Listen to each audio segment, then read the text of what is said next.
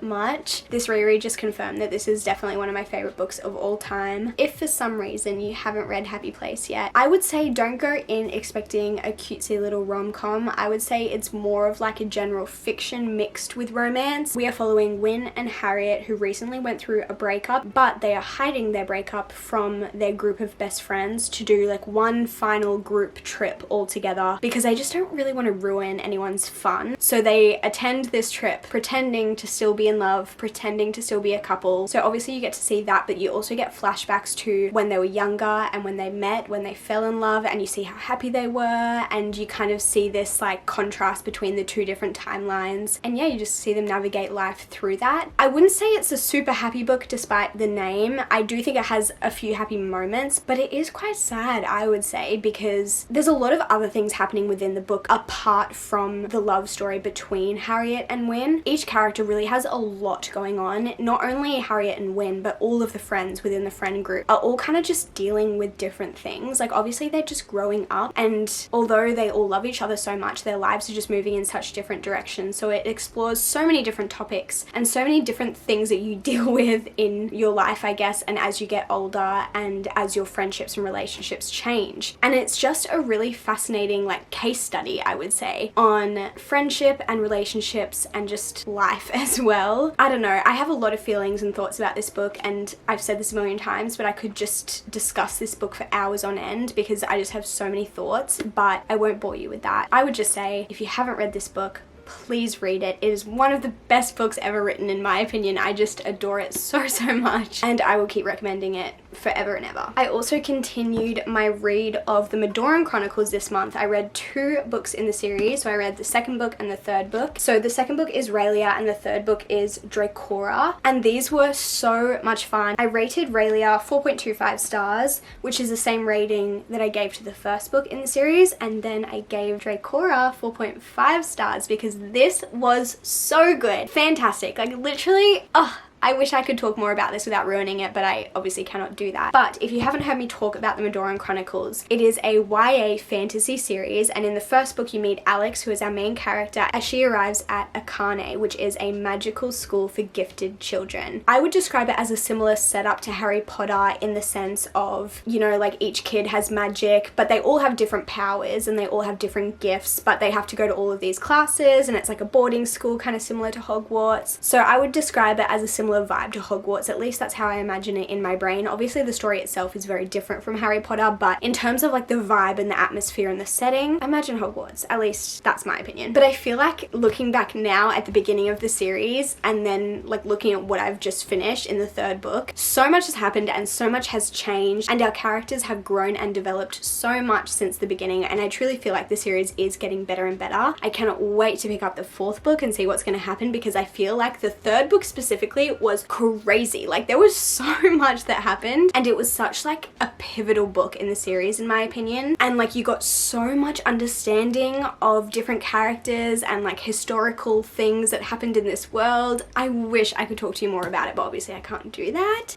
But it was so much fun. I'm hoping the fourth book doesn't let me down, because I feel like my expectations just keep getting higher and higher as the series progresses. I'm hoping the fourth book might even be a 5-star read for me, but I don't know. I don't want to like go in with too higher expectations just in case, but yeah, these books are just so much fun. They are very YA, like it is a series that I probably could have read when I was like 14 or 15, but that doesn't mean that you can't enjoy it as an adult. I just want to warn you going in that it reads like a book that was published in 2015, because it was a book that was published in 2015. So go in with those expectations. 2015 YA fantasy that is aimed at teenagers. And I think if you go in with the right expectations, you can have a lot of fun. But yeah, I'm having so much fun with this series, and I'm so glad that bestie Freya wouldn't shut up about it and convince me to read it. So thank you so much, Freya, for getting me to read this series. She loves this series and she talks about it so much, and she just got me so intrigued, and I'm so glad that she did, because I've just had the best time with this. And this is just one of those series that makes me remember why I love reading and makes me just feel so in love with reading, because it's just one of those books where you really escape into this world and with these characters, which is just so much fun. I wish I'd read it when I was like 15. I would have been insufferable reading this at 15. I would have been utterly obsessed, but I'm still enjoying it as an adult too. And the last 2 books that I have to talk about are Lightlark and Nightbane. This was a bit random of me. I don't know why, but this month I just had the desire to pick up Lightlark, so I picked it up, I read it, I had a lot of fun, and I picked up the next book and I read it and I had a lot of fun. I gave both of these books 4 stars. I don't think they are like the most groundbreaking, incredible stories I've ever read, but they are just so much fun. fun and they are so entertaining. I would say me picking up Lightlark was probably influenced by bestie Emmy, so shout out Emmy for convincing me to pick this up. I will also say that I was not in the loop of all of the controversy and all of the viralness going on with this book when it popped off. Like, I don't know the lore behind this book apart from very vague things. And I know that this book disappointed a lot of people, but I will say, as someone who went in having not really any idea what this book was about or what to expect, I thought it was really fun. So I don't know if the expectations going in really impacted my enjoyment. I think it probably did. I wasn't someone who like followed the author when she was writing it and following along that journey with her, so I can obviously only review this book with my experience, and in my experience it was just a lot of fun. If you happen to not know what this book is about, we are following our main character as she competes in these like trials basically that happen on an island that only appears every 100 years, and all of the rulers of all of the different kingdoms, I guess, come together to compete in these trials to try and break the curse, I guess. I think anything with trials is probably gonna suck me in and make me want to read it. I love magical schools, I love trials. There are a few other things that always just get me, but I thought this was good, and I also thought the ending was really fascinating and really fun. It's definitely not something so unique and never been done before. I feel like every part of this book I've probably seen something similar somewhere else in another fantasy book. But if you're just looking for like a fun, entertaining read with not the most amazing world building, not the most amazing politics or magic system, I think read it. Like, it's fun. It's a fun time. And obviously I enjoyed it enough to continue the series, so I read Nightbane, which I have also really enjoyed. I don't think it's necessarily better than Lightlark or worse. I think it has some better elements and some worse elements. I think it's a little bit more chaotic, I would say. Like, it doesn't feel as streamlined as this one did, but it also has some other things in it that I quite enjoyed. So I'm intrigued to see where the story goes. Obviously I know the third book is out, but I haven't read it yet. I probably will, probably soon. I had a lot of fun with these. But those are my thoughts on all of the books that I read in November. I hope you enjoyed just hearing me yap about books. I wish you guys knew how thankful I was that I have just a group of besties on the internet that I can just talk to about anything and everything, and the fact that you guys actually want to hear what I have to say absolutely baffles me, but I am so incredibly thankful. So I just want to say I love you guys so much, and I guess I'll see you in my next video very soon. Goodbye.